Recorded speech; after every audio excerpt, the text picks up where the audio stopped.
മന്ത്രിസഭാ യോഗ തീരുമാനങ്ങൾ അനുസരിച്ച് PM ശ്രീ പദ്ധതിയെ സംബന്ധിച്ചുള്ള വിശദമായ ഒരു ചർച്ച ചെയ്തു. കഴിഞ്ഞ ഗവൺമെൻറ് PM ശ്രീ പദ്ധതിയിൽ ഒപ്പുവെച്ചിട്ടുണ്ടായിരുന്നു. അപ്പോൾ ഇപ്പോൾ കേരള ഗവൺമെൻറ് അതിൽ പങ്കാളിയാണ്.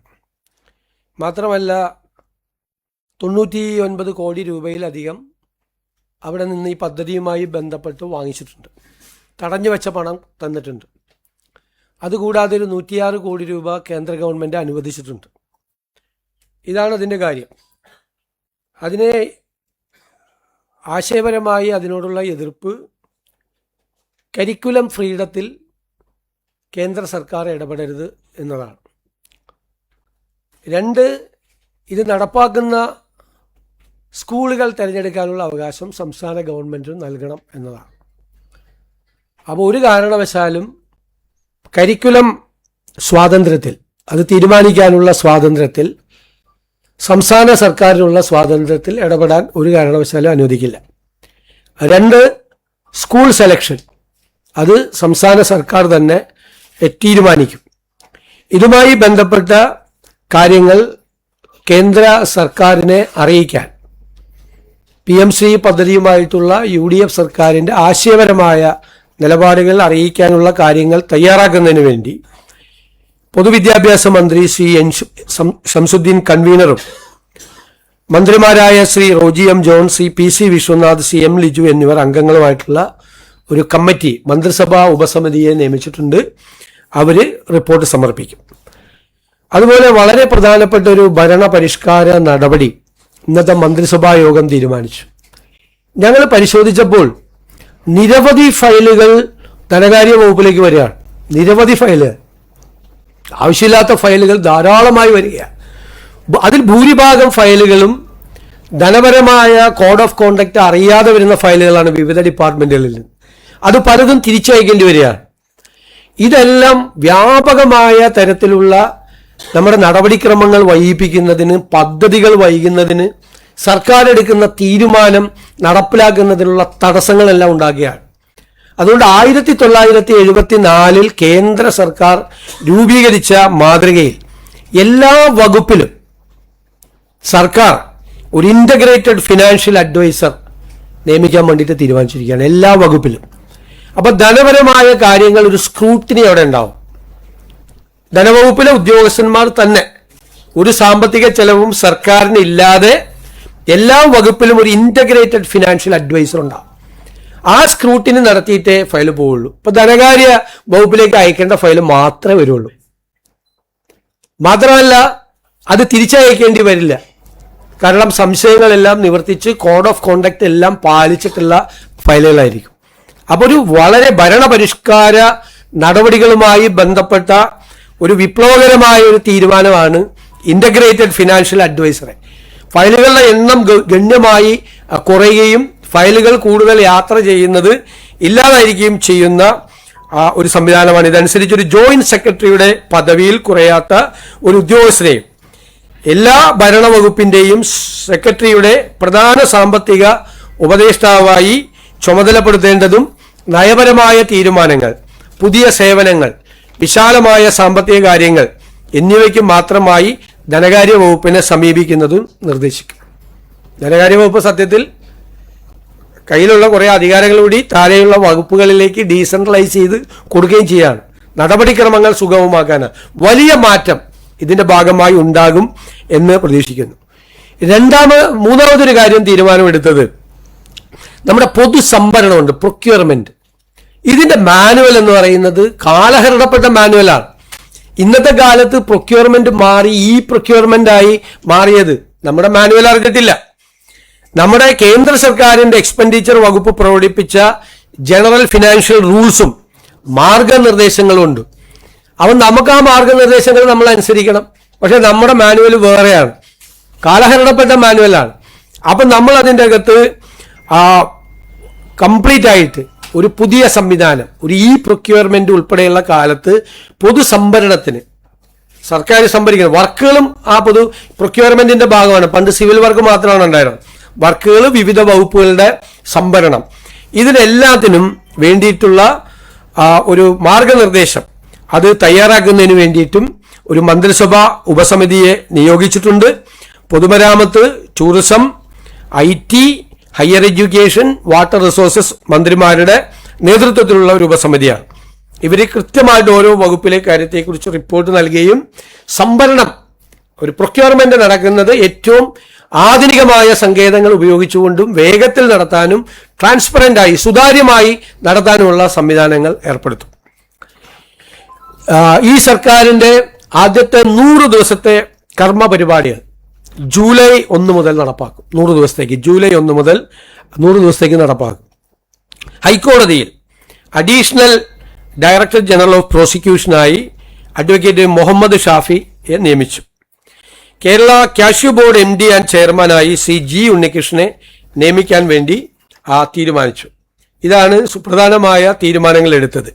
മറ്റൊരു വലിയ വളരെ അഭിമാനകരമായ ഒരു വാർത്ത, നിരവധി വർഷക്കാലമായി തർക്കങ്ങൾ കൊണ്ട് നിലനിന്നിരുന്ന പട്ടികജാതി വിഭാഗത്തിൽപ്പെട്ട 7 പേരുമായി ബന്ധപ്പെട്ട എറണാകുളം മലയിടം തുരുത്ത് പരിയത്തുകാവിലെ വിഷയം ഈ സർക്കാർ വന്ന് 1 മാസം പൂർത്തിയാകുന്നതിന് മുമ്പ് അത് ഭംഗിയായി അത് പരിഹരിച്ചു.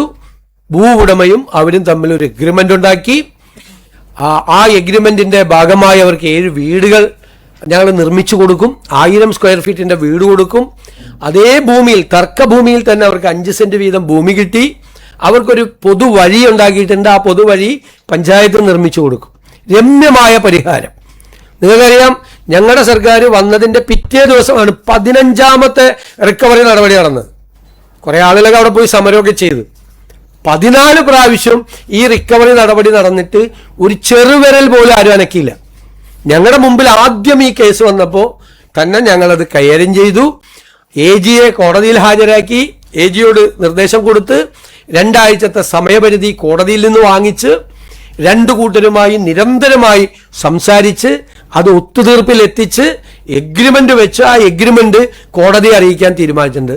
സമയബന്ധിതമായി ആ പ്രശ്നത്തിന് പരിഹാരം ഉണ്ടാക്കും. ഈ കാര്യത്തിന് നേതൃത്വം കൊടുത്ത ഉന്നത വിദ്യാഭ്യാസ മന്ത്രി Shri Roji M. ജോണിനെയും Kunnathunad MLA Shri VP സജീന്ദ്രനെയും ഞാൻ പ്രത്യേകമായി ഈ അവസരത്തിൽ അഭിനന്ദിക്കുക കൂടി ചെയ്യുന്നു.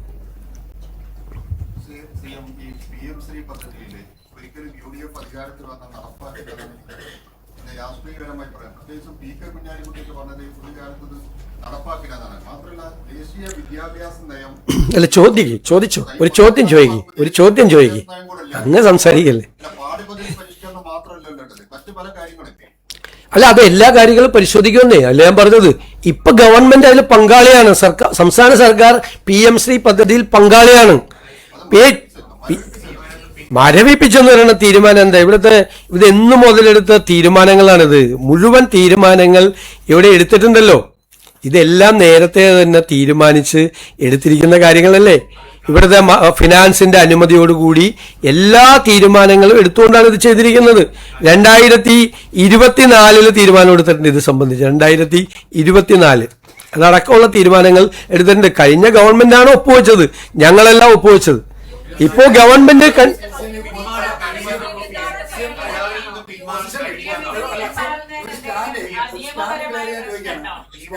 എല്ലാവരോടും ചോദിച്ചാൽ ഞാൻ എങ്ങനെ മറുപടി പറയണത്? അല്ല, നമ്മളിപ്പോൾ നിർബന്ധിതരായിരിക്കുകയാണ്. നമ്മൾ ഗവൺമെന്റ് സൈൻ ചെയ്തു പണം വാങ്ങിച്ചു കഴിഞ്ഞു. ഞങ്ങൾ അതിന്റെ അല്ല, ഞാൻ സംസാരിക്കുമ്പോൾ വീണ്ടും ചോദിക്കല്ലേ അങ്ങ്. ഞാൻ മറുപടി പറയട്ടെ. നിങ്ങൾക്ക് എന്താണ് ഇത്ര പ്രശ്നം? അല്ല, നിങ്ങൾ അത് തന്നെയല്ലേ ചോദിച്ചത്, അതിനല്ലേ ഞാൻ മറുപടി പറയണേ. നിങ്ങൾ എന്തിനാ ഇങ്ങനെ ഇടയ്ക്കിടയ്ക്ക് കയറുന്നത്? ഇടയ്ക്കിടയ്ക്ക് കയറരുത്. നിങ്ങൾ ചോദിച്ചാൽ ഞാൻ മറുപടി പറയാം. ഞാൻ അവിടെ ഇരിക്കുമല്ലേ. ഇതെല്ലാം തീർത്ത് അങ്ങ് വീണ്ടും ചോദിക്കണം എന്തിനാ? അങ്ങ് ചോദിച്ചത് ഞാൻ കേട്ടല്ലോ. ഞാൻ പറയാൻ അനുവദിക്കന്നെ. അല്ല, നിങ്ങളെല്ലാം വീണ്ടും ചോദിക്കാൻ. ഞാൻ പറയട്ടെ മറുപടി. ഞാൻ പറഞ്ഞത് ഇപ്പോൾ PM ശ്രീ പദ്ധതിയിൽ സംസ്ഥാന സർക്കാർ അംഗമാണ്. ഈ കേരള എഗ്രിമെന്റ് ഒപ്പുവെച്ചു. അതിന്റെ ഭാഗമായി പണം വാങ്ങിച്ചു കഴിഞ്ഞു. അതിന്റെ ഭാഗമായിട്ടാണ് നമ്മൾ നിൽക്കുന്നത്. നമ്മൾ ഇതിനെ സംസ്ഥാന സർക്കാരിനെ ബാധിക്കാത്ത തരത്തിൽ വിദ്യാഭ്യാസ വിഷയത്തിൽ നമുക്കുള്ള ആ വിദ്യാഭ്യാസപരമായ അവകാശങ്ങൾ, സർക്കാരിനുള്ള അവകാശങ്ങൾ ബലി കഴിക്കാതെ എന്തു ചെയ്യാൻ പറ്റുമെന്നുള്ളതാണ് ഞങ്ങൾ ആലോചിക്കുന്നതിന്. അതിലേ ഞങ്ങൾക്ക് ആലോചിക്കാൻ പറ്റുള്ളൂ. അതല്ലേ ഞങ്ങൾക്ക് ആലോചിക്കാൻ പറ്റുള്ളൂ. വേറെ ചോദിക്ക്. അല്ലല്ലേ, പദ്ധതിയിൽ നമ്മൾ തുടരാൻ നമ്മൾ നിർബന്ധിതരാണ്. കാരണം ഓൾറെഡി എഗ്രിമെന്റ് വെച്ചു. അതിന്റെ ലീഗൽ സ്റ്റേറ്റസ് എന്താണ്? നമ്മൾ നിർബന്ധിതരായിരിക്കുകയാണ്. അപ്പൊ നമ്മൾ ചെയ്യാൻ പറ്റുന്നത് എന്താ? ഇവിടെ ചോദിച്ചതുപോലെ നമ്മൾ സംസ്ഥാനത്തിന്റെ അവകാശങ്ങളെ ബാധിക്കാതെ. ഇപ്പൊ NEP കുറിച്ച് പറഞ്ഞു. NEP നേരത്തെ നടപ്പാക്കി. കേരളത്തിൽ ഹയർ സെക്കൻഡറിയിലെ 12 വിഷയങ്ങൾ NCERT ആണ് കൊടുക്കുന്നത്. 40 വിഷയങ്ങൾ കൊടുക്കുന്നത് സംസ്ഥാന സർക്കാരാണ്. NEP നേരത്തെ അങ്ങനെ തന്നെയാണ് നടപ്പാക്കി. നേരത്തെ നടപ്പാക്കി തുടങ്ങി NEPയുടെ. അല്ല, അതിന് ഓൾറെഡി ഒരു സർക്കാർ എഗ്രിമെന്റ് വെച്ചതാണ്. അതിന് നിയമപരമായ നടപടിക്രമങ്ങൾ കൊണ്ട് നമ്മൾ അതിൻ്റെ അകത്ത് നിൽക്കുകയാണ്, നിർബന്ധിതരായിരിക്കുകയാണ്. ഒരു ഗവൺമെന്റ് എഗ്രിമെന്റ് വെച്ചതാണ്. എല്ലാ നടപടിക്രമങ്ങളും പൂർത്തിയാക്കി എഗ്രിമെന്റ് വെച്ചതാണ്. ഞാൻ ധനകാര്യ വകുപ്പിന്റെ റിപ്പോർട്ട് വരെ വായിക്കാം. ധനകാര്യ വകുപ്പിന്റെ ആ കാലഘട്ടത്തിൽ ധനകാര്യ വകുപ്പ് തീരുമാനമെടുത്ത് ഫിനാൻഷ്യൽ ക്ലിയറൻസ് കൊടുത്തു. എല്ലാ ക്ലിയറൻസും കൊടുത്തിട്ടാണ് ഗവൺമെന്റ് പോയിട്ട് ഒപ്പുവെച്ചത്. എല്ലാ സംസ്ഥാനങ്ങളും ഒപ്പുവെച്ചു. ഞങ്ങൾ വിവിധ സംസ്ഥാനങ്ങളുമായിട്ട് കൂടി ഇതിൽ ഒപ്പുവെച്ച BJP ഇതര സംസ്ഥാനങ്ങളിലെ മുഖ്യമന്ത്രിമാരുമായിട്ട് കൂടി സംസാരിച്ചു. അപ്പൊ ഞങ്ങൾ ജോയിന്റ് ആയിട്ട് നമ്മുടെ സംസ്ഥാനത്തിന്റെ വിദ്യാഭ്യാസ അവകാശങ്ങളെ തൊടാത്ത രീതിയിൽ അത് പരിഹരിക്കാൻ വേണ്ടിയിട്ടുള്ള കൂട്ടായ തീരുമാനം എടുക്കാനും തീരുമാനിച്ചിട്ടുണ്ട്. എല്ലാ ഗവൺമെന്റുകളും ഒപ്പുവെച്ചു.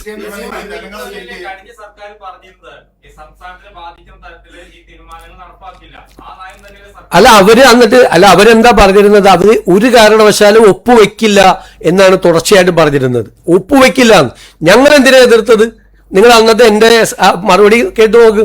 ഒപ്പുവെക്കില്ല എന്ന് പറഞ്ഞിട്ട് മന്ത്രിസഭാ അംഗങ്ങളെ പോലും ഇരുട്ടിൽ നിർത്തി ഇവർ പോയി ഒപ്പുവെച്ചു, ആരെ അറിയിക്കാതെ. എന്നിട്ട് മന്ത്രിസഭാ യോഗത്തിൽ മുഖ്യമന്ത്രിക്കും പൊതുവിദ്യാഭ്യാസ മന്ത്രിക്കും മാത്രം അറിയാം ഇതിൽ ഒപ്പുവെച്ച കാര്യം. എന്നിട്ട് CPI മന്ത്രിമാർ അപ്പോഴും ഒപ്പുവെക്കരുത് എന്ന് വാദിച്ചുകൊണ്ടിരിക്കുകയാണ് മന്ത്രിസഭാ യോഗത്തിൽ. മന്ത്രിസഭാ അംഗങ്ങളെ പോലും ഇരുട്ടിൽ നിർത്തിയാണ് അന്ന് ഒപ്പുവെച്ചത്, ആരോടും പറയാതെ. ഇല്ലെങ്കിൽ ഞങ്ങൾ ഇതിൽ ഒപ്പുവെക്കുന്നു. ഈ തീരുമാനം ഒപ്പുവെക്കാതിരിക്കാൻ പറ്റില്ല. ഇതിൻ്റെ അകത്ത് വേറൊരു പ്രശ്നമുള്ളത്, 1100 കോടി രൂപ കൂടി അവിടെ നിന്ന് കിട്ടാനുണ്ട് പണം. ഇപ്പൊ 106 കോടി രൂപ അനുവദിച്ചത് ഉൾപ്പെടെ 1100 ചില്ലാൻ കോടി രൂപ കിട്ടാനുണ്ട്. ഈ പണം എന്ന് പറയുന്നത് കേന്ദ്രം നൽകുന്ന ഔദാര്യമല്ലല്ലോ. കേന്ദ്രം നൽകുന്ന ഔദാര്യമല്ലല്ലോ ഈ പണം. നമ്മൾ ഈ പണം നമുക്ക് വേണ്ടേ? നമ്മൾ കൊടുക്കുന്ന GSTയുടെ പകുതി കൊണ്ടുപോകുന്നത് കേന്ദ്ര സർക്കാരാണ്. കേരളത്തിലെ ജനങ്ങൾ കൊടുക്കുന്ന GSTയുടെ പകുതി, ഇവിടുന്ന് കൊടുക്കുന്ന ഇൻകം ടാക്സ് മുഴുവനായി കൊണ്ടുപോകുന്നത് കേന്ദ്ര സർക്കാരാണ്. അപ്പൊ കേന്ദ്രത്തിൽ നിന്ന് കിട്ടുന്ന പണം എന്ന് പറയുന്നത് നമ്മുടെ അവകാശമാണ്. അത് അവർ നൽകുന്ന ഔദാര്യമല്ല. ഒരു കാരണവശാലും ഒരു വർഗീയ അജണ്ടയോ ഒരു കമ്മ്യൂണൽ അജണ്ടയോ നടപ്പാക്കാൻ സമ്മതിക്കാതെ കരിക്കുലത്തിന് പൂർണ്ണമായ സ്വാതന്ത്ര്യത്തോടു കൂടിയേ നമ്മൾ ചെയ്യുള്ളൂ. ഇനി വേറെ വിഷയം ഉണ്ടെങ്കിൽ പറയാം, ഞാൻ പറഞ്ഞു കഴിഞ്ഞു. ഇനി വേറെ വല്ല വിഷയം ഉണ്ടെങ്കിൽ നിങ്ങൾ തമ്മിൽ ആദ്യം ഒരു ധാരണ എത്തും. ആദ്യം ആര് ചോദിക്കണമെന്നൊരു ധാരണ എത്ത്. ചോദിച്ചവരെ തന്നെ ചോദിച്ചുകൊണ്ടിരിക്കല്ലേ. അത് പത്രസമ്മേളനം നടത്തിപ്പിന്റെ ഒരു ഇതാണ്. നിങ്ങളൊരു 2-3 പേര് വന്നിട്ട് വെയിറ്റ് ഞാൻ സംസാരിക്കാം. അങ്ങ് സംസാരിക്കാൻ പാടില്ല. ഞാൻ സംസാരിക്കുമ്പോൾ ഞാൻ കേട്ടോണ്ടിരിക്കും. ഞാൻ സംസാരിക്കുന്ന ഇടയിൽ പാടില്ല. നിങ്ങളൊരു 3 പേര് വന്നിട്ട് കഴിഞ്ഞ പ്രാവശ്യം ഞാൻ ശ്രദ്ധിച്ച് മനഃപൂർവ്വം നിരന്തരമായി ഒരേ ചോദ്യങ്ങൾ ചോദിച്ച് മറ്റുള്ള മാധ്യമപ്രവർത്തകർക്ക് അവസരം തരാതിരിക്കാൻ വേണ്ടി ശ്രമിക്കുക. പണ്ട് നിങ്ങൾ ഇഷ്ടമുള്ള ചോദ്യങ്ങളാണ് ഈ പത്രസമ്മേളനത്തിൽ ചോദിച്ചിരുന്നത്. അതായത് ഇവിടെ ഇരിക്കുന്ന ആൾക്ക് ഇഷ്ടമുള്ള ചോദ്യങ്ങൾ. ആ ജോലി ചെയ്തിരുന്ന ആളുകൾ നിങ്ങൾ വന്ന് 3 പേര് നിരന്തരമായി കഴിഞ്ഞ പ്രാവശ്യം ഇപ്രാവശ്യം വന്നു. ഏതൊക്കെ മാധ്യമ സ്ഥാപനങ്ങളിൽ നിന്നാന്ന് ഞാൻ പറയില്ല. നിരന്തരമായി ഈ പത്രസമ്മേളനത്തെ തടസ്സപ്പെടുത്താൻ ശ്രമിക്കുന്നത് ഒരു ശരിയായ രീതിയല്ല. ഇനി വേറെ ആരെങ്കിലും ചോദിക്കട്ടെ? ഇവരൊക്കെ ഇവിടെ എത്ര പ്രാവശ്യം ചോദിക്കും?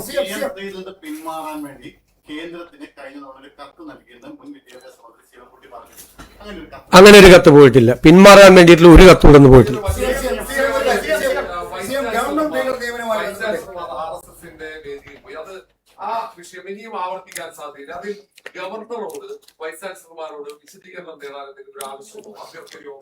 ഇനി ഭയങ്കര രസകരമായിട്ടുള്ള കുറെ കാര്യങ്ങൾ ഇവിടെ നടന്നുകൊണ്ടിരിക്കുക.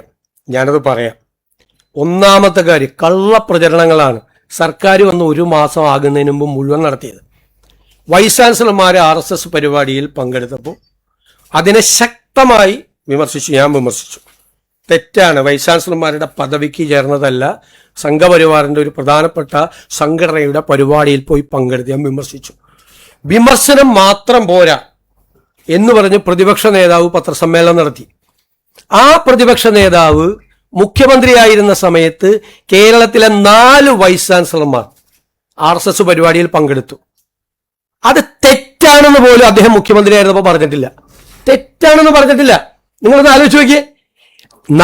അദ്ദേഹം മുഖ്യമന്ത്രിയായിരുന്നപ്പോൾ 4 വൈസ് ചാൻസലർമാർ RSS പരിപാടിയിൽ പങ്കെടുത്തിട്ട് അത് തെറ്റ്, ഞാൻ പറഞ്ഞതുപോലെ ആശയപരമായിട്ടുള്ള കടുത്ത അഭിപ്രായ വ്യത്യാസം പ്രകടിപ്പിച്ച് ഗുരുതരമായ തെറ്റാണ് എന്ന് ഞാൻ പറഞ്ഞപ്പോൾ എന്നെ വിമർശിക്കുവാൻ അന്ന് ഒരക്ഷരം വേണ്ടിയിട്ടില്ല ഇന്നത്തെ പ്രതിപക്ഷ നേതാവ്, അന്നത്തെ മുഖ്യമന്ത്രി. മാത്രമല്ല അന്നത്തെ ഉന്നത വിദ്യാഭ്യാസ മന്ത്രി അതിനെ ന്യായീകരിച്ചു.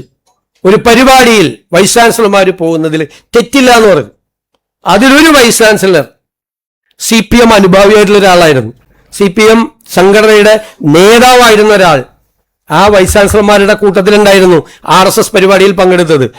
അതിനെ വിമർശിച്ചില്ല എന്നും മാത്രമല്ല അതിനെ ന്യായീകരിക്കൂടെ. ഒരു തെറ്റുമില്ല എന്ന് ഉന്നത വിദ്യാഭ്യാസ മന്ത്രി പറഞ്ഞു. ഇത്ര പെട്ടെന്ന് ഒന്നും മറന്നുപോകരുത്. എന്നിട്ട് ഞങ്ങൾക്കെതിരായിട്ട് വ്യാപകമായ പ്രചരണം, വൈസ് ചാൻസലർമാർക്കെതിരായിട്ട് നടപടിയെടുക്കാൻ എന്താണ് ഗവൺമെന്റിന്റെ അധികാരം നമുക്കറിയാലോ. അതൊക്കെ നമുക്ക് ചർച്ച ചെയ്യും. നിയമങ്ങൾ കൊണ്ടുവരണം മന്നം. എന്തെല്ലാം കള്ളപ്രചരണം നടക്കുന്നത്. ഇതൊരു കള്ളപ്രചരണം. രണ്ടാമത്തത് എന്താണ്, തൂഫാൻ പരിപാടിക്ക് നേതൃത്വം കൊടുക്കുന്ന ആഭ്യന്തരമന്ത്രിയുടെ സ്റ്റാഫിൽ വീട്ടിൽ നിന്ന് കഞ്ചാവ് പിടിച്ചൊരാളെ സ്റ്റാഫാക്കി. പച്ചക്കള്ളല്ലേ പ്രചരിപ്പിച്ചത്. അങ്ങനത്തെ ഒരാളെ സ്റ്റാഫിനെ വെച്ചിട്ടില്ല. ഇപ്പോഴും വെച്ചിട്ടില്ല, അതിനു മുമ്പും വെച്ചിട്ടില്ല, ഒരു സമയത്തും വെച്ചിട്ടില്ല. ഞാനും ആഭ്യന്തരമന്ത്രിയും കൂടി ഇരുന്ന് ചിരിക്കുക. കാരണം അദ്ദേഹം തരുന്ന പ്രപ്പോസൽ ഞാൻ അപ്രൂവ് ചെയ്ത് കൊടുത്തിട്ടാണ് അദ്ദേഹത്തിന്റെ സ്റ്റാഫ് വന്നത്. അങ്ങനെ ഒരു പ്രപ്പോസൽ അദ്ദേഹം തന്നിട്ടുമില്ല, ഞങ്ങൾ അപ്രൂവ് ചെയ്തിട്ടുമില്ല. ഇല്ലാത്ത കഥ.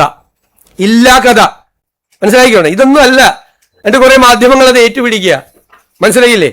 പിന്നെ KSRTCയിൽ ചരിത്രപരമായ വിപ്ലവകരമായ ഒരു പരിപാടി സൗജന്യ യാത്ര നടപ്പാക്കി ഇല്ലേ? ആ സൗജന്യ യാത്ര നടപ്പാക്കിയപ്പോൾ സിറ്റി ബസ്, ഓർഡിനറി ബസ്സല്ല സിറ്റി ബസ്സാക്കി മാറ്റിയെന്നും പറഞ്ഞു വ്യാജ പ്രചരണം നടത്തി. ഒറ്റ ബസ് പോലും ഓർഡിനറി ബസ്, സിറ്റി ഫാസ്റ്റ് ആക്കിയിട്ടില്ല. സിറ്റി ഫാസ്റ്റ് ഇപ്പോ പല സൗകര്യത്തിനും വേണ്ടി തിരുവനന്തപുരത്ത് ഓർഡിനറി ആക്കിക്കൊണ്ടിരിക്കുക.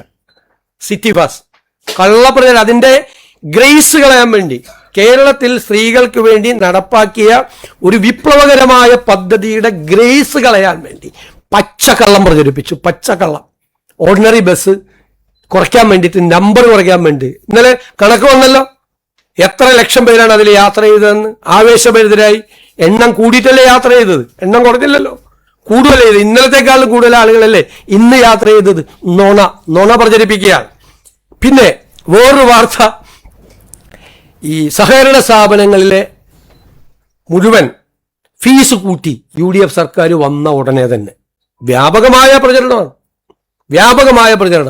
ഫെബ്രുവരിയിൽ കഴിഞ്ഞ സർക്കാരാണ് കൂട്ടിയത്. എഴുതി വെച്ചോ, കഴിഞ്ഞ സർക്കാരാണ് കൂട്ടിയത് ഫെബ്രുവരിയിൽ. ഞങ്ങളല്ല കൂട്ടിയത്. ഞങ്ങൾ അധികാരത്തിൽ വന്നതിന് ശേഷം 1 രൂപ കൂട്ടിയിട്ടില്ല. ഇടുക്കിയിൽ ഒരു ഇക്കോളജിക്കൽ സോൺ പ്രഖ്യാപിച്ചു, പരിസ്ഥിതി ലോല മേഖല പ്രഖ്യാപിച്ചു. ഉടനെ ഇടുക്കി CPM ജില്ലാ സെക്രട്ടറി ഉൾപ്പെടെയുള്ള നേതാക്കൾ പറയാണ്, VD സതീശന്റെ നേതൃത്വത്തിലുള്ള സർക്കാർ വന്ന ഉടനെ ഇടുക്കിയിൽ പരിസ്ഥിതി ലോല മേഖല പ്രഖ്യാപിച്ചു. ഈ ഗവൺമെന്റ് ഒരു കത്തടപാട് കേന്ദ്ര ഗവൺമെന്റായി നടത്തിയിട്ടില്ല. ഇതെല്ലാം നടത്തിയത് ആരാ? 21/12/2024 കേന്ദ്ര സർക്കാർ കേന്ദ്ര വനം പരിസ്ഥിതി വകുപ്പിന് സമർപ്പിച്ചിരുന്നു ഈ റിപ്പോർട്ട്.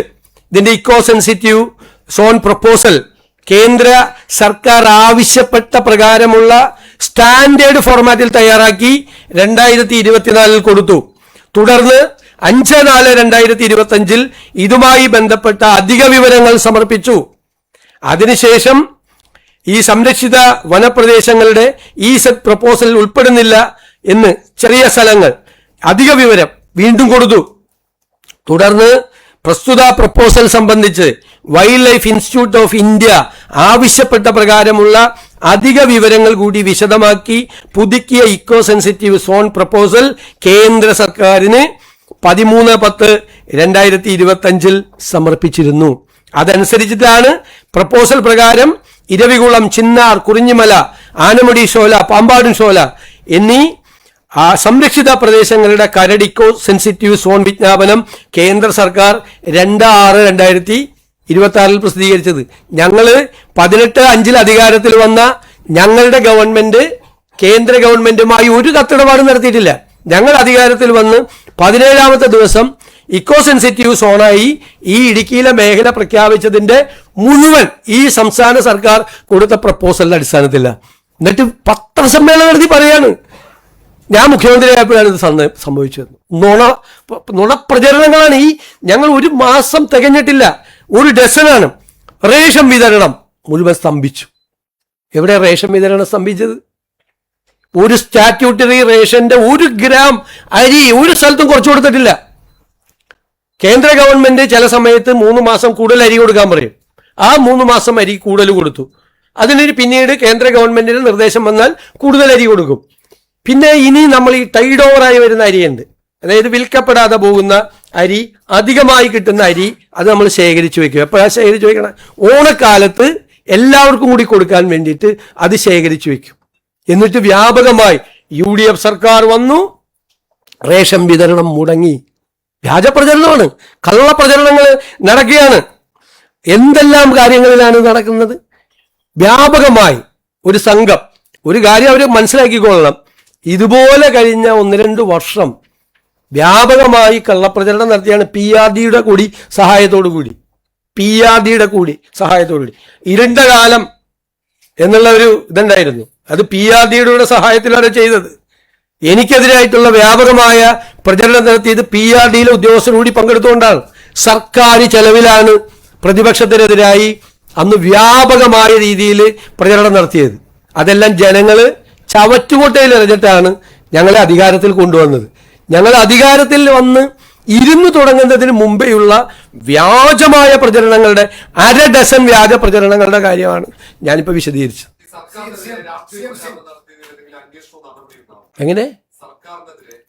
അല്ല, ഉദ്യോഗസ്ഥന്മാര് രാഷ്ട്രീയ പ്രചരണം നടത്തിയിട്ടുണ്ടെങ്കിൽ അതിന്റെ തെളിവുകൾ കിട്ടിയ നടപടി ചെയ്യും. നിയമനവുമായി ബന്ധപ്പെട്ട് ഒരു ആക്ഷേപം വന്നു. അത് KB പ്രദീപിനെ ദേവസ്വത്തിന്റെ സെക്രട്ടറിയായി നിയമിച്ചു. ഈ നിയമനത്തിന്റെ ഉത്തരവാദിത്വം ആർക്കാണ്? എങ്ങനെയാണ് ഈ പ്രദീപിന്റെ പശ്ചാത്തലം പരിശോധിക്കുക? ഞാൻ പറഞ്ഞല്ലോ, നമ്മൾ 80ഓളം ഗവൺമെന്റ് പ്ലീഡർമാരെ നമ്മൾ നിയമിച്ചു.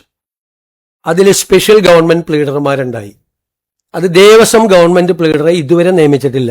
ഒരു വകുപ്പിന്റെയും സ്പെഷ്യൽ ഗവൺമെന്റ് പ്ലീഡർമാരെ നിയമിച്ചിട്ടില്ല. ഇന്നുവരെ ഒരാളുടെയും വകുപ്പ് തീരുമാനിച്ചിട്ടില്ല ഇതുവരെ.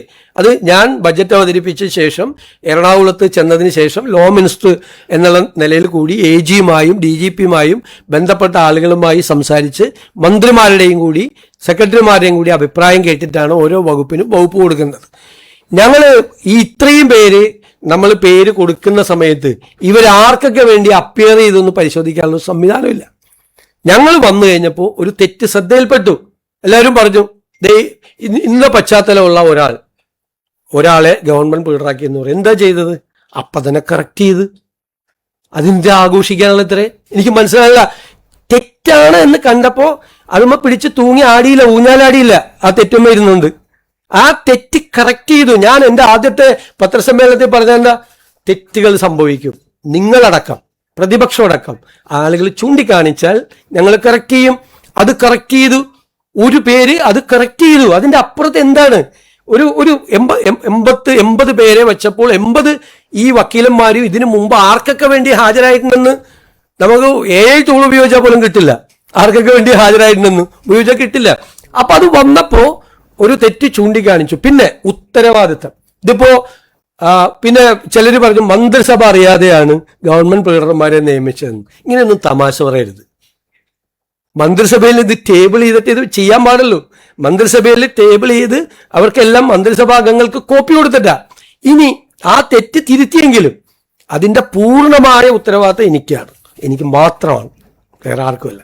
ഞാനല്ല, പലരും പല പ്രപ്പോസലും തന്നിട്ടാണ്. ആ പ്രപ്പോസലുകളാണ് പല രീതിയിൽ മന്ത്രിമാരുൾപ്പെടെയുള്ള ആളുകളും ഒക്കെ തരുന്ന പ്രപ്പോസൽസ് ആണ് പരിഗണിച്ച് ലോ ഡിപ്പാർട്ട്മെന്റ് അതിനകത്തൊരു ഫൈനൽ ഇതാക്കി ടേബിൾ ചെയ്യുന്നത്. ഇത് മന്ത്രിസഭയുടെ അംഗീകാരം തേടിയാണ് വെക്കുന്നത്.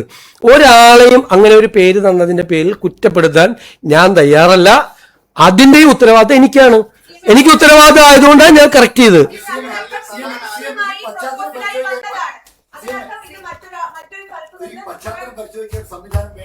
അല്ല, ആണല്ലോ, പശ്ചാത്തലം നമ്മൾ നന്നായി പരിശോധിക്കുന്നുണ്ട്. അതുകൊണ്ട് വരുന്ന പേരുകൾ പോയതാ. പക്ഷെ ഇത് ആർക്കൊക്കെ വേണ്ടി അപ്പിയർ ചെയ്തെന്ന് നമുക്ക് അറിയാൻ പറ്റില്ലല്ലോ. ആർക്കൊക്കെ വേണ്ടി അപ്പിയർ ചെയ്തു, നേരെ ഇതാണെന്നൊന്നും അറിയാനുള്ള സംവിധാനമില്ല. പക്ഷേ നമ്മൾ വിജിലൻസ് ക്ലിയറൻസും മറ്റു കാര്യങ്ങളും നമ്മൾ ശ്രദ്ധിക്കുന്നുണ്ട്. അവരുടെ ഒരു കോഡ് ഓഫ് കോണ്ടക്റ്റും ഒക്കെ ശ്രദ്ധിക്കുന്നുണ്ട്.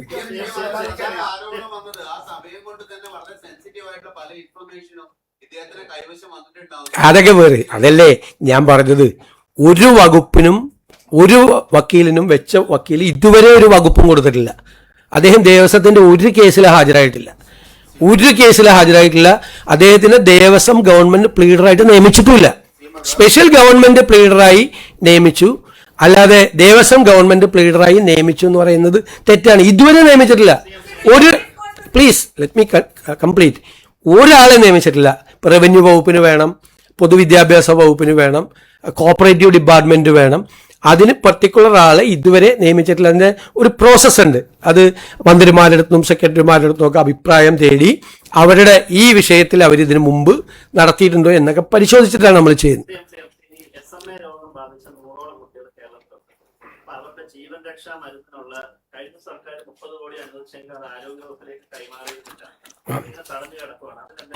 അല്ല, നമ്മൾ അതിൻ്റെ അകത്ത് നടപടി സ്വീകരിച്ചിട്ടുണ്ട്. മരുന്നിന്റെ കാര്യത്തിലെല്ലാം നമ്മളില്ലാത്ത മരുന്നുകൾ കിട്ടുന്നതിന് വേണ്ടിയിട്ടുണ്ട്. ഇപ്പോൾ നിങ്ങൾക്ക് തന്നെ അറിയാം, നിപ്പയ്ക്ക് വളരെ പ്രധാനപ്പെട്ട ഒരു മരുന്ന് നമുക്ക് കിട്ടിയില്ലായിരുന്നു.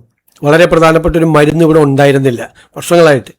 വിത്തിൻ 24 hours നമ്മൾ ബഹ്റിനിൽ നിന്ന് ആ മരുന്ന് നമ്മൾ എത്തിച്ചിട്ടാണ് നമ്മൾ യഥാർത്ഥത്തിൽ ആ വിഷയം നമ്മൾ പരിഹരിച്ചത്. ബഹ്റിനിൽ നിന്നാണ് ആ മരുന്ന് എത്തിച്ചത്. അടിയന്തരമായി ആ മരുന്ന് എത്തിച്ചിട്ടാണ് നമ്മൾ ആ വിഷയം തീർത്തത് യഥാർത്ഥത്തിൽ. അപ്പൊ മരുന്ന് ഏതെങ്കിലും കുറവുണ്ടെങ്കിൽ, ഇപ്പൊ റിബാവാരിൻ എന്ന് പറയുന്ന മരുന്നാണ്, റിബാവാരിൻ എന്നുള്ള മരുന്നാണ് നിപ്പയുമായിട്ട് ബന്ധപ്പെട്ട് ഇല്ലായിരുന്നു, ഇവിടെ ഇല്ലായിരുന്നു, മരുന്നില്ലായിരുന്നു. അപ്പൊ ആ മരുന്നാണ് നമ്മൾ 24 hours ബഹ്റിനിൽ നിന്ന് സ്പെഷ്യൽ ഇതായിട്ട് വരുത്തിയിട്ട് ഇപ്പം എല്ലാ സ്ഥലത്തും കൊടുത്തു. നമ്മൾ പർച്ചേസ് ചെയ്തിട്ടുണ്ടായില്ല ഈ മരുന്ന്. വളരെ പ്രധാനപ്പെട്ട ഒരു മരുന്നാണ്. ഒന്ന് നിപ്പ സോണാണല്ലോ, നമ്മുടെ എല്ലാ വർഷവും ഇങ്ങനെ വരുന്നതല്ലേ.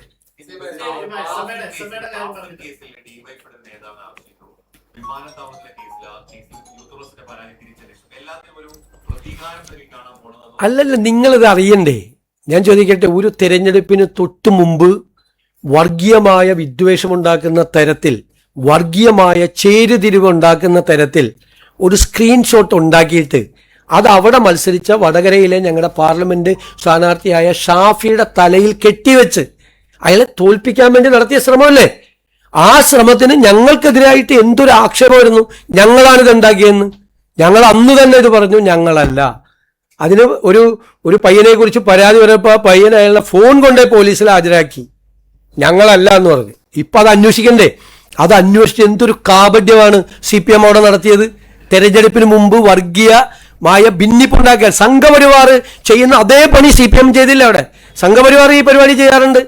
അതേ രീതിയിൽ CPM ഇങ്ങനെ ഒരു മുസ്ലിം എന്നുള്ള കാൻഡിഡേറ്റാണ് ഇപ്പുറത്ത് നിൽക്കുന്നത്, കാഫിർ എന്ന് അപ്പുറത്ത് നിൽക്കുന്ന ഒരു സ്ഥാനാർത്ഥിയെ അധിക്ഷേപിച്ചു എന്ന് പറഞ്ഞ് UDFനെതിരായും UDF സ്ഥാനാർത്ഥിയെയും തോൽപ്പിക്കുന്നതിന് വേണ്ടി നടത്തിയ വ്യാജ പ്രചരണത്തിന്റെ ആണിക്കല്ലാണ്. അത് പിടിക്കാതിരിക്കാൻ പറ്റുമോ? അതുപോലെ ഇത് കോടതിയാണ് പറഞ്ഞിരിക്കുന്നത്. ക്രൂരമായി മർദ്ദിച്ചു. ഒരു മുദ്രാവാക്യം വിളിച്ചു ഫ്ലൈറ്റിൽ വെച്ച്. ഇപ്പൊ എനിക്കെതിരായിട്ടാണ് ഒരു മുദ്രാവാക്യം ഫ്ലൈറ്റിൽ വിളിക്കണമെങ്കിൽ ഞാൻ മോന്റെ പേരെന്താണ്, എവിടെ നിന്നാണ് വരുന്നത്, എന്തെന്റെ വിശേഷം എന്ന് ചോദിച്ചിട്ട് പോരും. പറ്റുമെങ്കിൽ ഭയങ്കര അക്രമാസക്തനല്ലെങ്കിൽ ഞാൻ ചോദിക്കും എന്താണ് പ്രശ്നം, എന്താ കാര്യമെന്ന് ചോദിച്ച് വിളിക്കും. നമുക്കെതിരായിട്ടൊരു മുദ്ര. ഇതെന്തിനായി ചെയ്തത്? അവിടെ ഇട്ട് ക്രൂരമായി മർദ്ദിച്ചു. മുൻ മുഖ്യമന്ത്രിയുടെ ഗൺമാനും അതുപോലെ EP ജയരാജനും എല്ലാവരും ചേർന്ന് മർദ്ദിച്ചു. അതിന് കേസെടുത്തില്ല. അപ്പൊ ഇപ്പൊ കോടതിയാണ് പറഞ്ഞേക്കുന്നത് അതിനും കൂടി കേസെടുക്കണമെന്ന്. കോടതിയാണ് പറഞ്ഞിരിക്കുന്നത്. ശരിയല്ലേ? ചെയ്യണ്ടേതല്ല ഞങ്ങൾ ചെയ്തതാണോ? കോടതി ചെയ്താണ്. ഈ കാഫിർ സ്ക്രീൻഷോട്ട് പുറത്തു വരണ്ടേ? ഇവരുടെ കാപട്യമല്ലേ, മുഖം മൂടിയാണ് CPMന്റെ അഴിഞ്ഞു വീണത്. തെരഞ്ഞെടുപ്പ് കാലത്ത് ഇവർ എന്തെല്ലാം വൃത്തികേടുകൾ ചെയ്യുന്നു എന്നതിന്റെ മുഖം മൂടിയാണ് അഴിഞ്ഞു വീണത്.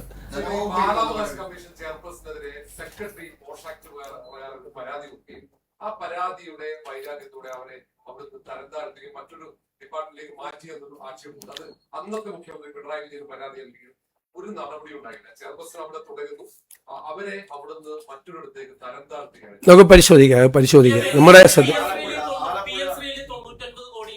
ഞാനത് മറുപടി പറഞ്ഞു കഴിഞ്ഞാൽ SSK ഫണ്ട് ഇതിൽ ഒപ്പുവെക്കാത്തത് കൊണ്ട് തടഞ്ഞു വെച്ച ഫണ്ടാണ്. അതല്ലേ ഞാൻ പറഞ്ഞല്ലോ, ഇതിൽ ഒപ്പുവെക്കാത്തത് കൊണ്ട് തടഞ്ഞു വെച്ച ഫണ്ടാണെന്ന് ഞാൻ പറഞ്ഞല്ലേ. ഇത് തന്നെ വീണ്ടും ചോദിക്കല്ലേ, അത് തന്നെ പറഞ്ഞു കഴിഞ്ഞാൽ ബജറ്റില് ഇപ്പൊ നമ്മുടെ അധികം സാമ്പത്തിക വരുമാനം ഇല്ലാതെ ഈ പുതിയ അടക്കമുള്ള പദ്ധതികൾ മുന്നോട്ട് പോകുന്ന ഇന്ദിരാ ഗ്യാരണ്ടി അടക്കം ഇനി ബാക്കി വാഗ്ദാനങ്ങൾ നിലവിലുണ്ട്. അപ്പൊ ഈ വരുമാനം വർദ്ധിപ്പിക്കാൻ സർക്കാരിന്റെ ഈ ഫിനാൻഷ്യൽ ബേർഡൻ ഒഴിവാക്കാനുള്ള എന്തെല്ലാം സ്റ്റെപ്സ് ആയിരിക്കും ഈ ബജറ്റ് വരുന്നത്? നിങ്ങൾക്ക് അതിപ്പോ പറയാൻ പറ്റുമോ? ബജറ്റ് പ്രസംഗം ഇപ്പൊ പറയാൻ പറ്റുമോ? അല്ല, എന്നെ ചോർത്തിയെടുക്കാൻ വേണ്ടിട്ട് നോക്കിയത് ബജറ്റ് പ്രസംഗം. ഞാൻ പറയുന്നത് എന്താ അറിയാം, നമുക്ക് നിങ്ങളെല്ലാവരും നിങ്ങൾക്ക് അറിയാലോ, നമ്മുടെ മുമ്പിൽ ഒരുപാട് പരിമിതികളുണ്ട്. അല്ല കേക്ക്, ഞാൻ പറയണേ, ഒരുപാട് പരിമിതികൾ നമ്മുടെ മുമ്പിലുണ്ടല്ലോ. ഇതൊരു റിവൈസ്ഡ് ബജറ്റാണിത്. റിവൈസ്ഡ് ബജറ്റ് 35,000 കോടി രൂപയുടെ പ്ലാൻ വെച്ചിട്ട് 20,500 കോടി ഇല്ല. ഞാൻ 20,500 കോടി ഉണ്ടാക്കേണ്ട ഇന്ദ്രജാലം കാണിക്കേണ്ട ജോലിയാണ് എനിക്കുള്ളത്. 20,500 കോടി ഇല്ല, അത് ഞാൻ ഉണ്ടാക്കണം. 35,000 കോടി രൂപയുടെ പ്ലാനിൽ 20,500 കോടി ഉണ്ടാക്കിയാലേ ഉള്ളൂ ഈ വർഷത്തെ ഈ പ്ലാൻ പ്രോജക്റ്റുകൾ നടന്നു പോവുള്ളൂ. ഒന്ന്, നമുക്ക് കൃത്യമായ വഴികളുണ്ട്. കഴിഞ്ഞ ഗവൺമെന്റിൽ നിന്നും വ്യത്യസ്തമായ ഒരു നയസമീപനവും കാഴ്ചപ്പാടും വികസന പരിപ്രേക്ഷ്യവും സമീപനവും ഒക്കെ ഉണ്ട്. അതെല്ലാം വെച്ചുകൊണ്ടുള്ള ഒരു ബജറ്റായിരിക്കും. എനിക്ക് അത്രയല്ലേ പറയാൻ പറ്റുള്ളൂ.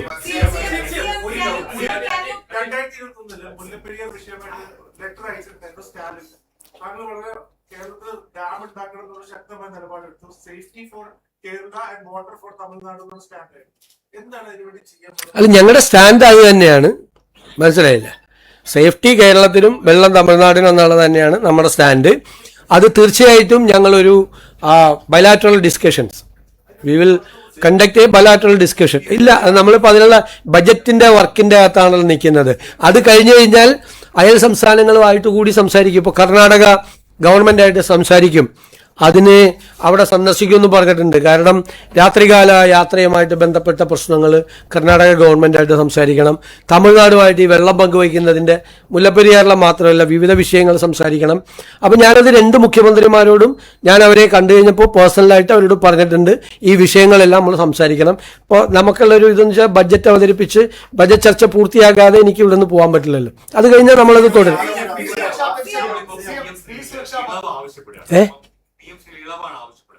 കേരള സിലബസ് പഠിപ്പിക്കാൻ പറ്റുമോ അല്ലെങ്കിൽ കരിക്കുലത്തിൽ വേണമെന്നാണ് അത് രണ്ടും അംഗീകരിച്ചില്ല കേന്ദ്രമെങ്കിൽ നമ്മൾ എന്ത് ചെയ്യും? അല്ല, നമുക്ക് നോക്കാം, നമുക്കത് നേടാം. ഞാൻ പറഞ്ഞല്ലോ, BJP ഇതര സംസ്ഥാനങ്ങളിലെ മുഖ്യമന്ത്രിമാരുമായി ഞങ്ങൾ ഈ വിഷയത്തിൽ കൂടിയാലോചന നടത്തിയിട്ടുണ്ട്. അവരെ ഒപ്പുവെച്ച സംസ്ഥാനങ്ങളാണ് എല്ലാ സംസ്ഥാനങ്ങളും. അപ്പൊ അതിൽ നിന്ന് നമ്മൾ ആലോചിച്ച് നമ്മൾ കൂട്ടായ തീരുമാനം എടുക്കും. പഞ്ചാബ് തീരുമാനത്തിൽ നിന്ന് പിന്മാറിയപ്പോ LDF ഗവൺമെന്റ് അതിൽ ഒപ്പുവെച്ചല്ലോ. അത് വേറൊരു വാർത്ത. ഞങ്ങളൊരു തീരുമാനം എടുത്തിട്ടില്ലല്ലോ അതില്. അതിനു മുമ്പ് സ്ത്രീ സുരക്ഷാ പദ്ധതി പിൻവലിച്ചെന്നും പറഞ്ഞ് വ്യാപകമായ വാർത്ത വന്നല്ലോ. വ്യാപകമായ വാർത്ത. ആരാണ് ഈ വാർത്ത ചമയ്ക്കുന്നത്? ആരാ വാർത്ത ചമയ്ക്കുന്നത്?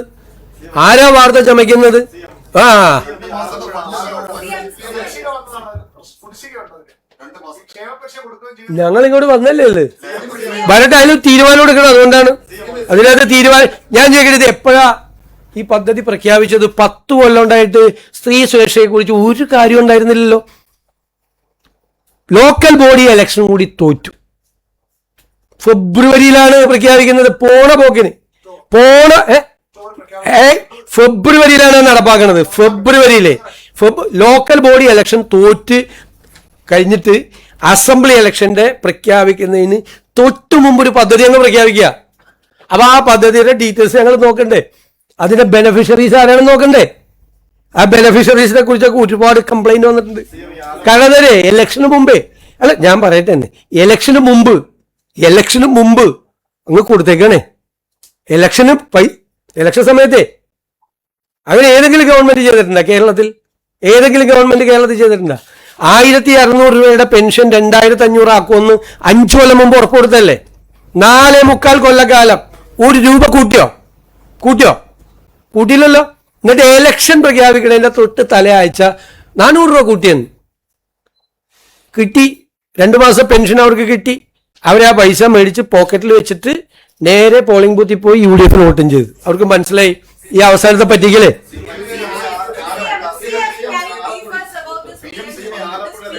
subcommittee decision that has been taken by the cabinet? Can you brief us? And also, will the state government continue with the PM3 project? Today, the cabinet convened and we have taken a decision to form a cabinet subcommittee to study the matters related to the PM3 project. The former government, LDF government, has already entered into an agreement with the central government already, and they received the money from central government also. Now we are forced to continue that project, but on one condition, that we don't allow the central government to intervene in the curriculum freedom, and we don't allow them to select the schools. It is a right of the state government to select the number of schools. And number two, we are the competent authority. The state government is the competent authority to make curriculum. We don't allow any interference. So we will give a letter on this condition. To prepare those conditions, we have entrusted a cabinet subcommittee to study the details and the legal positions and everything. So, if the center doesn't agree to this, what will be the stand of the state? If they're not, That is that has to be decided at that time. so RSS. Yeah, you know that 3 vice chancellors of the universities in Kerala attended RSS chief's program. We, the UDF, and myself as the chief minister, deplored the action of the vice chancellors. That was unfair. There is a status in the minds of the people about a vice chancellor. When they are participating in these functions, communal functions, the programs which is propagating the communal things is very unfair. There is Kerala is having a legacy. All these vice chancellors were violating the legacy of the Kerala secular culture. And to my surprise, the present opposition leader spoke against me, that I couldn't take any action against them. You know that the government cannot take any action or initiate any action about a vice chancellor. Number one, when this opposition leader was the chief minister of Kerala, 4 vice chancellors attended the RSS program. I have deplored the action of the vice chancellors. When he was the chief minister, he was not ready to make a statement, and the higher education minister at that time justified the actions of the vice chancellors. This is very interesting.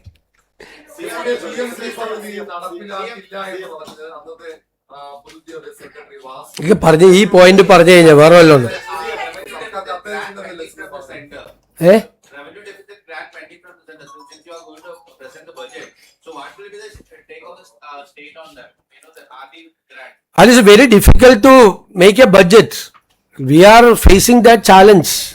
You know that they have made a statement that the expected income from the revenue deficit grant is 14,000 crore, and they expected the devolution awarded by the 16th Finance Commission will be 5,000 crores. So we lose. There is 20,500 crores are not there, because the 16th Finance Commission has taken a decision not to award the revenue deficit grant. and they awarded the devolution as 2.32 only.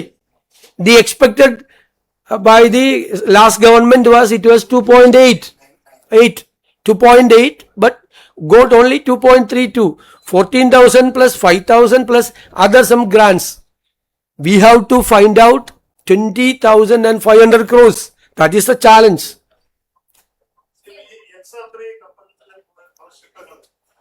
കോടതി പരാമർശം ഉണ്ടായി. കേരളത്തിന്റെ തെക്കൻ തീരങ്ങളിലെ ഇതിന്റെ മാലിന്യം അടിക്കും. അതുപോലെ തന്നെ ഇതിൽ അസാധ സോയിൽ നീക്കം ചെയ്തു എന്ന് പറയുന്നത് വസ്തുതാ വിരുദ്ധമാണെന്നാണ്. അങ്ങനെ സംഭവിച്ചിട്ടില്ല. അത് വളരെ അപകടകരമായ രീതിയിലുള്ള പ്രത്യാഘാതങ്ങളാണ്. അന്നത്തെ സർക്കാർ അതിനുള്ള വേണ്ടത്ര നടപടികൾ സ്വീകരിച്ചിട്ടില്ല. ഈ ഗവൺമെന്റ് അത് സംബന്ധിച്ച മുഴുവൻ റിപ്പോർട്ടുകളും ശേഖരിച്ച് അതിശക്തമായ നിയമ നടപടികളും മറ്റു നടപടികളും എടുക്കും. കാരണം ഈ ഷിപ്പ് നമുക്ക് കിട്ടിയ വിവരം അനുസരിച്ച് ഇത് ചെരിഞ്ഞാണ് കിടക്കുന്നത്. അവിടെ നിന്ന് വലിയ ലീക്ക് ഇപ്പോഴും ഉണ്ട്. അപ്പോൾ തീരപ്രദേശത്ത് വളരെ അപകടകരമായ രീതിയിൽ ഉണ്ടാകാവുന്ന പാരിസ്ഥിതിക പ്രശ്നങ്ങൾ അടക്കമുള്ള ഗുരുതരമായ പ്രശ്നങ്ങൾ ഉണ്ടാകാൻ സാധ്യതയുണ്ട് എന്നുള്ളതാണ് റിപ്പോർട്ട്. അപ്പോൾ അത് സ്റ്റഡി ചെയ്ത് ഇമ്മീഡിയറ്റ് ആയിട്ട് നമുക്ക് ചെയ്യാൻ പറ്റാവുന്ന എല്ലാ നടപടികളും സ്വീകരിക്കും. വലിയൊരു പബ്ലിക് പ്രഷർ വന്നപ്പോഴാണ് ഒരു അഡ്മിറാലിറ്റി സൂട്ട് പോലും അന്നത്തെ ഗവൺമെന്റ് അത് ഫയൽ ചെയ്തത്. അതിന് പോലും താല്പര്യം ഉണ്ടായില്ല അന്നത്തെ ഗവൺമെന്റിന്. ഗവൺമെന്റിന്റെ ഭാഗത്തുണ്ടായ വലിയ ഫോൾട്ടാണ്.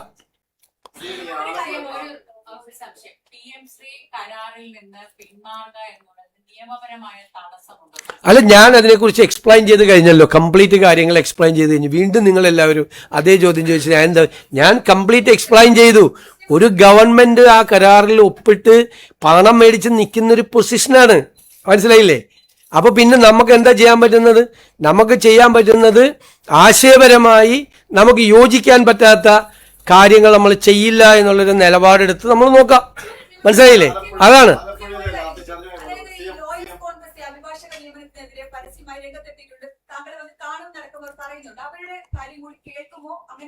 അല്ല, അതൊക്കെ പാർട്ടി പ്രവർത്തകരായിട്ട് ബന്ധപ്പെട്ട എല്ലാ കാര്യങ്ങളും വന്ന് കേൾക്കും.